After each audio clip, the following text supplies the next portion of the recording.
I am Jon Najarian at the LD Micro Conference in Los Angeles, California. It's my great pleasure to introduce you to Gabriel Rene. He is the CEO of Versus AI, and that symbol is VRSSF.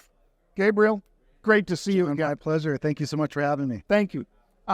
So everybody wants AI in their name these days.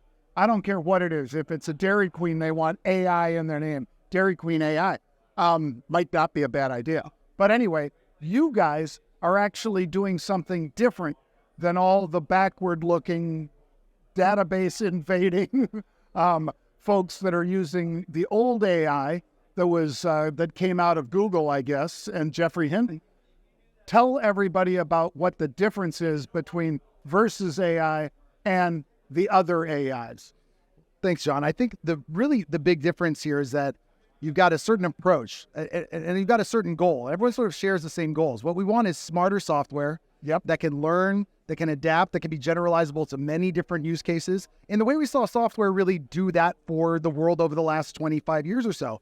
But instead of us programming software, giving it, an input and expecting a particular output, we want outcome-based software where we give it a goal, right? Mm-hmm. And that goal is able to be achieved because the software figures it out by itself. And so we've seen this huge breakthrough in this last 10 months with OpenAI and Google and Microsoft, many new startups kind of breaking into the space, multi-billion-dollar valuations, big money flying around. And this entire approach is based on what we call machine learning. Machine learning is essentially what we consider to be the artificial path to intelligence. And the goals of these companies is to build general intelligence, or AGI, right? Today we have narrow kind of single purpose tools, but everyone wants the Swiss Army knife of AI, right? What we're doing is we're taking a different approach. Our backgrounds come out of neuroscience and biophysics, and we try to understand how to make AI, or let's just call it intelligence, like nature does. So how does natural intelligence work in the brain, in animals, right? That can generalize and learn all kinds of different things. So with Versus, we've spent the last 5 years doing this advanced R&D. We have the top neuroscientists in the world. Also, like Geoffrey Hinton, who started at University College London, we have Professor Carl Friston, who was one of his associates there, but instead of working in the computer science lab, was working in the neuroscience lab next door.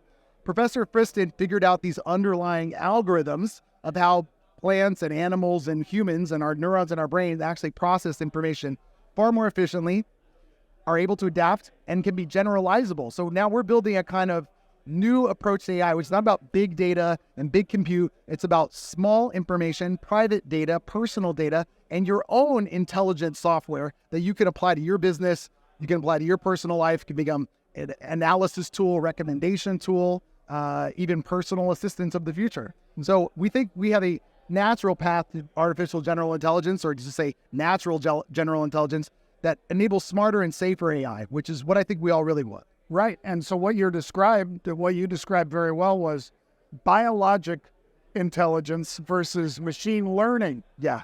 Where that's all backward looking. You can say, I'm giving you this huge database of all the different people who have bought these various types of products, and I want you to put it together into this spreadsheet for me. Yes. That's not at all what you guys are doing. No. You guys are doing something that's much more forward-looking rather than the backwards-looking. That's right. And to be fair, the current breakthroughs we've seen from these companies are incredible and amazing. We're not saying that they're wrong. We just think there's a better approach, and we think that nature's blueprint is the one to follow because it's been the best laboratory that we know, right? And the reality is intelligence has been designed by nature to be able to operate on very little data with very little compute and very little time. If you got to decide, palm fronds or tiger stripes, you better be able to make that decision really fast.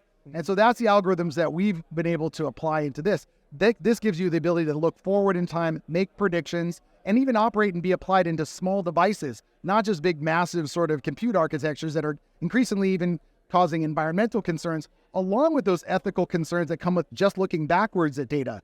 Like, for example, the bias that comes from systems that are maybe looking at credit worthiness, who gets a home or who gets a loan, right? If I'm just looking at historical data, then these systems are sometimes biased in all kinds of interesting ways. So you need to be able to take in more context, qualitative as well as quantitative data.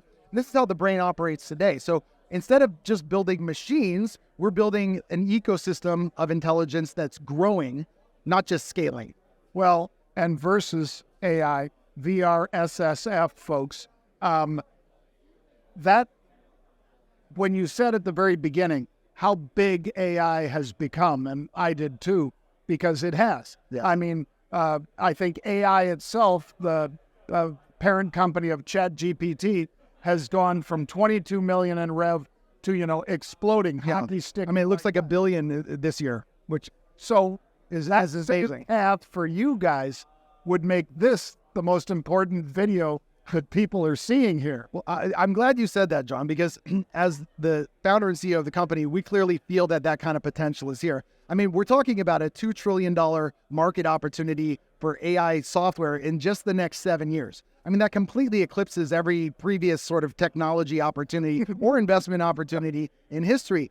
And even with the major players on the field, the average investor today, especially in the retail markets, cannot get access. You can't invest in OpenAI. You can't invest in Anthropic or Cohere. Yes, you can buy a bit of Google. Sure, you can buy a bit of NVIDIA. But those aren't the pure play horizontal ones that are going to get that $22 to $1 billion shift in 12 months. If I'd ask any investor today, hey, this company spent $540 million building their product. They've made $22 million this year. Do you think this is a good investment? They probably would say no. But then they're on track for $1 billion this year. So you got to kind of put on a new hat, almost think like a VC when you're looking at the AI space. And the irony is Versus is the only player in the entire public markets with this type of scalable opportunity for the public. It's pretty amazing. Folks, we're talking about Versus AI, VRSSF, with the chairman, Gabriel Rene. Gabriel, thank you, my friend. Hey, John, my pleasure.